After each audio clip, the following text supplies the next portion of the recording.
دعائے فاطمۃ الزہرا سلام اللہ علیہا۔ قبل اس کے کہ اپنی گفتگو کا آغاز کروں، میں آپ ذرا سے گزارش کروں گا کہ آپ اللہ کو سامنے تشریف لے آئیں تاکہ ہمیں پڑھنے میں بھی آسانی ہو، آپ کو سننے میں بھی آسانی ہو۔ ایک بلند ترین نعرہ صلوات پڑھیں، ایک بلند ترین نعرہ صلوات پڑھیں۔ خالق کائنات مالک ارض و سما اپنی بابرکت اور مستحکم کتاب قرآن مجید میں ارشاد فرما رہا ہے، اللہ ولی الذین آمنوا یخرجهم من الظلمات الی النور۔ اللہ صاحبان ایمان کا ولی ہے، ایسی صورت میں اللہ ظلمات سے نکال کر نور کی طرف لے جاتا ہے۔ والذین کفروا اولیاءهم الطاغوت، لیکن جن لوگوں کا ولی طاغوت ہے، کافروں کا ولی طاغوت ہے، ایسی صورت میں اللہ نور سے نکال کر ظلمات کی طرف لے جاتا ہے۔ اور یہ جو نور سے نکل کر تاریکیوں میں آئے ہیں، یہ ہمیشہ ہمیشہ تاریکیوں میں ہی رہنے والے ہیں۔ علامہ ذیشان حیدر جوادی صاحب کا قرآن کا ترجمہ اگر آپ پڑھیں گے تو انہوں نے اس ظلمات کی جو تفسیر بیان کی ہے، اس میں بیان کیا ہے کہ اس تاریکی سے مراد جہنم ہے، یعنی اللہ ان کافروں کو جن کا ولی طاغوت ہے نور سے نکال کر تاریکی میں ڈال دیتا ہے، اور یہ ہمیشہ ہمیشہ اسی تاریکی میں رہنے والے ہیں۔ کیا مطلب؟ ہمیشہ ہمیشہ اسی جہنم میں رہنے والے ہیں۔ یہ قرآن کا سیدھا سادہ اور بیسک ترجمہ جو میں نے آپ کے سامنے آپ کے اذہان عالیہ کے سامنے پہنچایا، لیکن اس سے پہلے کہ گفتگو آپ کے اذہان عالیہ میں ہوگی، میں نے اس سے پہلے آپ کے درمیان عرض کیا تھا پہلے مجلس میں کہ خالق کائنات نے جب یہ حدیث بیان فرمائی، یہ آیت بیان فرمائی، تو رسول عالمی نے اس میں نور کو پہچنوایا ہے اور کہا ہے یہ نور ہے کیا؟ العلم نور، علم کیا ہے؟ نور ہے۔ اللہ جس کے دل میں چاہتا ہے اس کے دل میں اتار دیتا ہے۔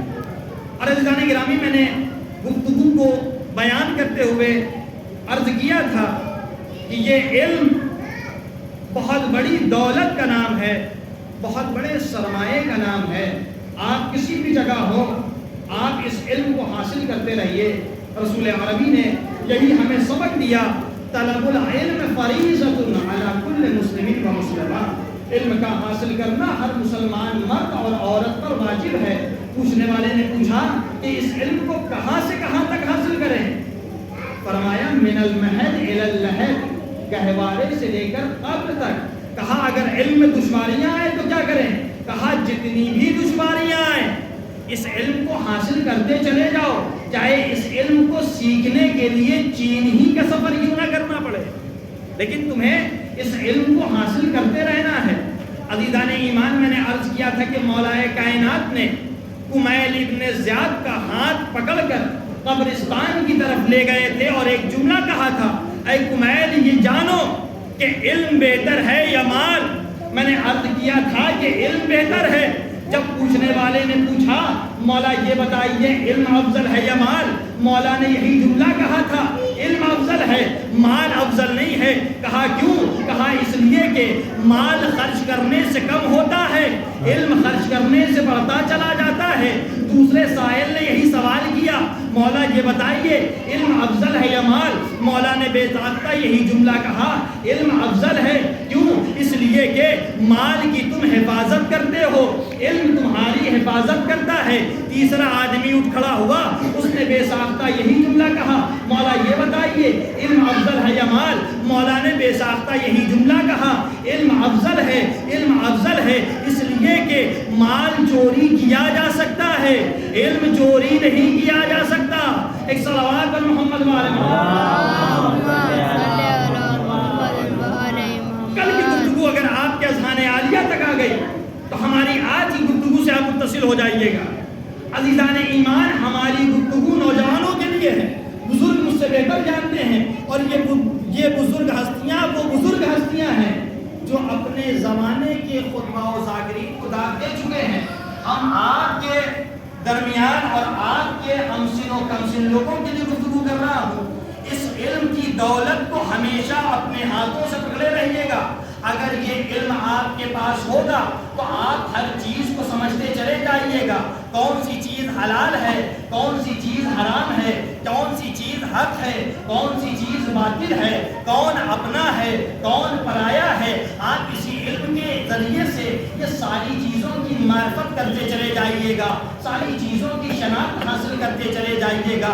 میں نے مقدس اردبیلی کا واقعہ بیان کیا تھا کہ ہمارے مراجع اعظام نے اگر ایک سیب کھایا اور وہ اپنے اس سیب کو حرام تھا لیکن اسے کیسے حلال کروایا۔ ہندوستان سے نجف اشرف گئے اور اس کی کس طریقے سے باز پرس کی، وہ واقعہ مجھے ذکر نہیں کرنا، بہرحال وہ آپ کو میں نے عرض کیا تھا اور بتایا تھا۔ لیکن آج کی گفتگو جو میں اپنے اذہان عالیہ تک اور آپ کے اذہان عالیہ تک پہنچانا چاہتا ہوں وہ یہ کہ آج کا نوجوان فرقہ مجھ سے یہ پوچھتا ہے کہ مولانا صاحب ہم چاہتے تو ہیں کہ حلال اور حرام میں تمیز پیدا کریں، ہم چاہتے تو ہیں کہ اللہ کی اطاعت کریں، ہم چاہتے تو ہیں کہ اللہ کی بندگی کریں، لیکن کیا کریں ہم اللہ کی بندگی نہیں کر پاتے۔ ہم نے پوچھا کیوں؟ کہا اس لیے کہ اگر ہم اللہ کی اطاعت کرنے لگے، اللہ کی بندگی کرنے لگے تو ایسی صورت میں ہماری زندگی بے مزہ ہو جائے گی۔ توجہ رہے، ہماری زندگی بے مزہ ہو جائے گی۔ ہم نے کہا بے مزہ کیوں ہوگی؟ کہا اس لیے کہ یہ جو زنجیریں ہیں شریعت کی یہ پیروں میں آگے بڑھ جاتی ہیں اور یہ زنجیریں ہمیں ایک جگہ سے دوسری جگہ جانے نہیں دیتی۔ یہ زنجیریں ایسی زنجیریں ہیں جو باقاعدہ یہ کہتی ہوئی نظر آتی ہے کہ یہ وقت ہو گیا ہے اذان کے لیے چلے جاؤ، یہ وقت ہو گیا ہے نماز پڑھنے کے لیے نکل جاؤ، وہ وقت ہو گیا ہے ماہ مبارک رمضان آ گیا ہے روزہ رکھنے کے لیے آمادہ ہو جاؤ۔ کہا کیوں؟ کہا اس لیے کہ یہ شریعت کی زنجیریں ہیں، ہم تو آزاد پیدا ہوئے تھے، ہم آزاد اس دنیا سے جانا چاہتے ہیں۔ ہم نے کہا آپ نے بالکل صحیح فرمایا، بالکل درست فرمایا کہ آپ کی زندگی بے مزہ ہو جائے گی، لیکن ہم اس سے یہ سنتے جائیے، پہلے یہ معلوم کیجئے کہ مزے کی تعریف کیا ہے۔ مزے کی تعریف کیا ہے؟ جب شریعت محمدی اٹھائیے گا تو شریعت محمدی میں مزے کی کوئی مستقل تعریف ہی نہیں ہے۔ توجہ رہے، مزے کی کوئی مستقل تعریف نہیں ہے۔ ہم نے کہا پھر مزہ ہے کیا؟ ہم نے بے ساختہ یہی جملہ کہا، جس کو جس شے کی عادت ہو جاتی ہے اس کو اسی میں مزہ آنے لگتا ہے۔ توجہ رہے، جس کو جس شے کی عادت ہو جاتی ہے اس کو اسی میں مزہ آنے لگتا ہے۔ اب ایک مثال کے ذریعے سے بات کو واضح کروں، میں میزبان ہوں، ہمارے گھر دو مہمان آئے اور دونوں مہمان ایک وی آئی پی تھے۔ میں میزبانی کے فرائض کو انجام دے رہا تھا لیکن دونوں مہمان ایک بار بھی نہیں آئے۔ ایک مہمان آیا، اس کے کچھ دیر کے بعد دوسرا مہمان آ رہا ہے۔ جب ایک مہمان آیا تو میں نے میزبانی کے سارے فرائض کو انجام دیا۔ جب وہ کھانا کھا چکے تو میں نے بے ساختہ یہی جملہ کہا، صاحب چائے پیئیں گے؟ تو انہوں نے فوراً یہی جملہ کہا، مولانا سلمان صاحب زندگی کا مزہ اسی چائے میں ہے۔ توجہ رہے، زندگی کا مزہ اسی چائے میں ہے۔ میں نے انہیں چائے پلا دی۔ دوسرا جملہ میں نے کہا، مولانا صاحب پان کھائیں گے؟ میں نے اس مہمان سے پوچھنا شروع کیا، آپ پان کھائیں گے؟ کہا اگر زندگی کو مزیدار بنانا چاہتے ہیں تو پان کھاتے رہیے، آپ کی زندگی مزیدار ہو جائے گی۔ ہم نے انہیں پان بھی کھلا دیا، چونکہ میں میزبان تھا وہ مہمان تھے۔ لیکن تیسرا سوال کیا، آپ سگریٹ پیئیں گے؟ کہا مولانا صاحب اپنی زندگی کو اور مزیدار بنانا چاہتے ہیں تو سگریٹ بھی پلا دیجئے۔ میں نے انہیں سگریٹ پلا دی۔ پوری توجہ عزیزان گرامی، یہیں پر ایک دوسرا شخص آیا، یہ مہمان تھے چلے گئے، دوسرا مہمان آیا، میں نے میزبانی کے سارے فرائض کو انجام دیا۔ توجہ رہے، میزبانی کے سارے فرائض کو انجام دیا۔ جب سارے فرائض کو انجام دے چکا، کھانا کھا چکے، تو میں نے ان سے برجستہ یہی سوال کیا، صاحب چائے پیئیں گے؟ کہا نہیں مولانا صاحب، ہم اپنی زندگی کو بے مزہ نہیں کرنا چاہتے۔ جو رہے وہیں پر پھر دوسرا سوال، آپ پان کھائیں گے؟ کہا نہیں، ہم اپنی زندگی کو بدمزہ نہیں بنانا چاہتے۔ کہا سگریٹ پیئیں گے؟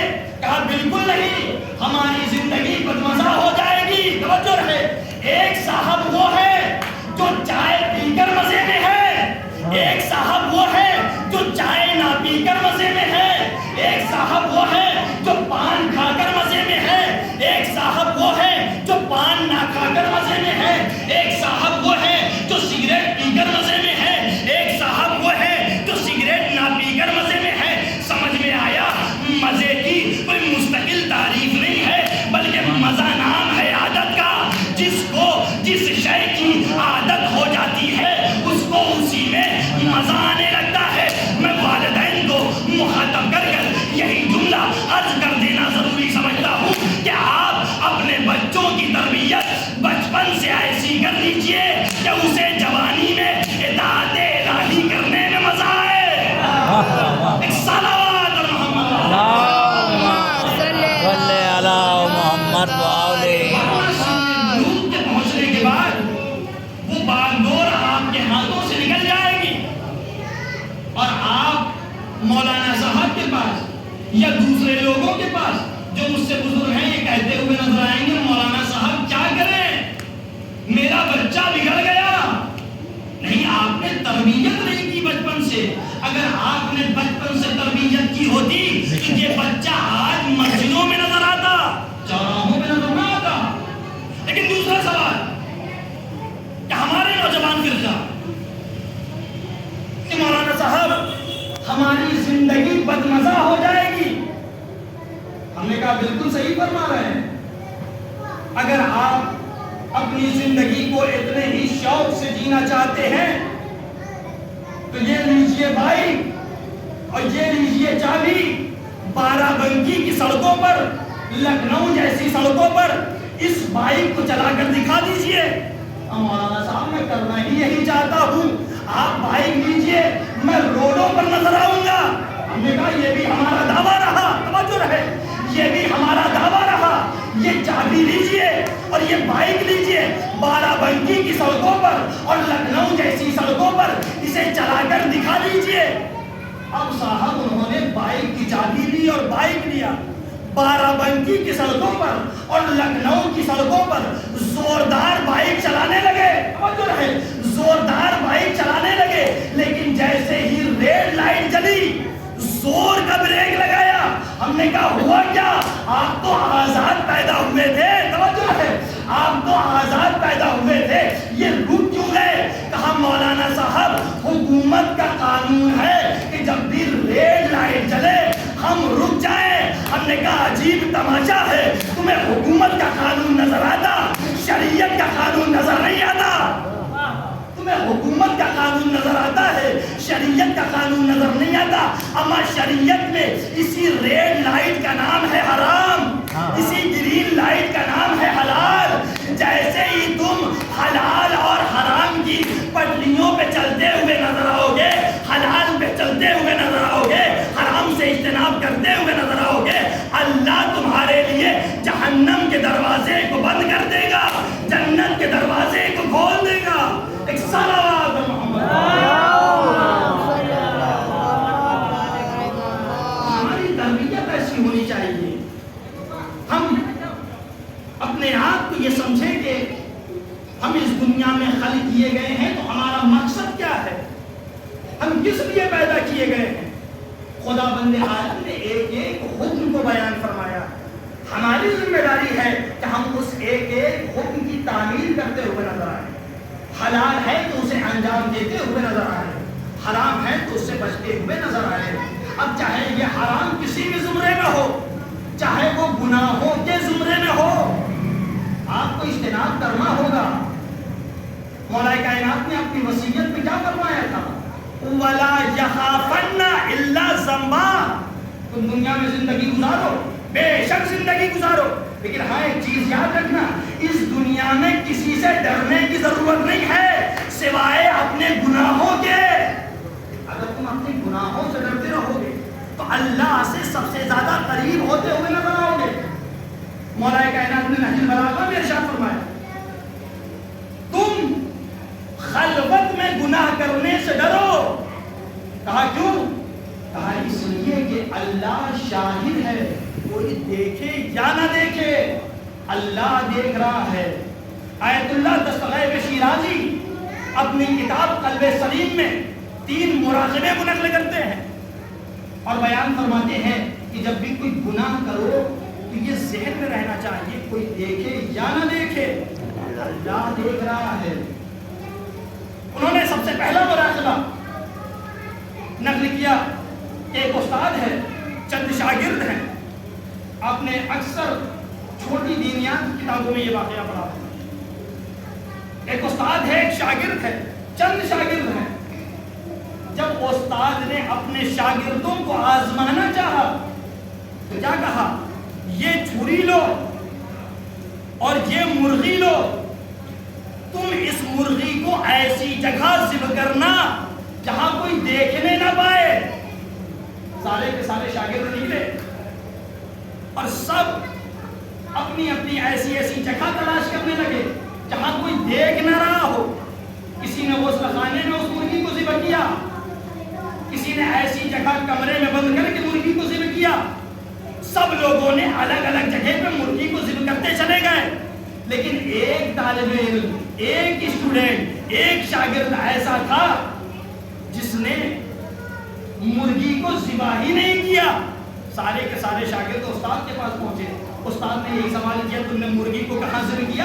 سب نے اپنے اپنی جگہ کے اعتبار سے جہاں جہاں ذبح کیا تھا بتاتے چلے گئے. میں نے غسل خانے میں ذبح کیا، میں ایک کمرے کو بند کر کے میں نے اس مرغی کو ذبح کیا، میں نے ایسی جگہ اس مرغی کو ذبح کیا جہاں کوئی دیکھ نہ رہا تھا. اب جو بچوں نے ذبح کیا تھا، ایک شاگرد ایسا تھا جس نے مرغی کو ذبح نہ کیا تھا، فوراً ان لوگوں نے مذاق اڑانا شروع کیا. شاگرد تم ہو، استاد کی بات تم نے نہیں مانی. استاد نے کہا تھا اس مرغی کو ذبح کرنا ہے. اب جب آزمائش ہوئی سارے کے سارے شاگرد پہنچے. استاد نے اسی لڑکے کو قریب بلایا، کہا تم نے اس مرغی کو کیوں نہیں ذبح کیا؟ کہا میں جس جگہ ذبح کرنا چاہتا تھا کوئی دیکھے یا نہ دیکھے معبود حقیقی دیکھ رہا تھا. کوئی دیکھے یا نہ دیکھے معبود حقیقی دیکھ رہا تھا. دوسرا مراقبہ، جب جناب یوسف علیہ السلام گرفت میں آئے جناب زلیخا کے، روم بند ہے، کمرہ بند ہے. جیسے ہی کمرہ بند ہوا جناب زلیخا نے مقنا اتارا اور بت پہ ڈال دیا. جناب یوسف نبی نے پوچھا اے زلیخا اپنے مقنے کو اس بت کے اوپر کیوں ڈالا؟ کہا میں چاہتی ہوں کہ آپ کے گلے سے لپٹ جاؤں. کہا لیکن یہ پردہ کیوں کیا؟ کہا اس لیے کیا کہیں ایسا نہ ہو کہ گلے کے لپٹتے ہوئے یہ بت مجھے دیکھ لے. جیسے ہی یہ جملہ کہا جناب یوسف نبی نے کہا یہ تو انسانوں کا بنایا ہوا بت ہے، تمہیں اس بت سے شرم آ رہی ہے، اس معبود حقیقی سے کیوں نہیں ڈرتی؟ تیسرا مراقبہ، جب ایک چرواہا ہے،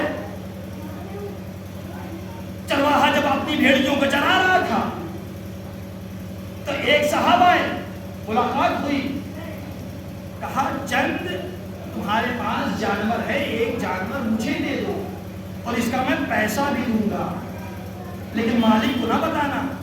اس نے کہا نہیں، مالک تو پوچھے گا کہ اتنے چرواہے تھے، اتنی بھیڑیاں تھیں، اتنی بکریاں تھیں، ایک کم کیسے ہو گئی؟ اس نے تجویز یہ بیان کی کہ اپنے مالک سے یہ بیان کر دینا کہ اس جانور کو ایک بھیڑیا آیا تھا کھا گیا. توجہ رہے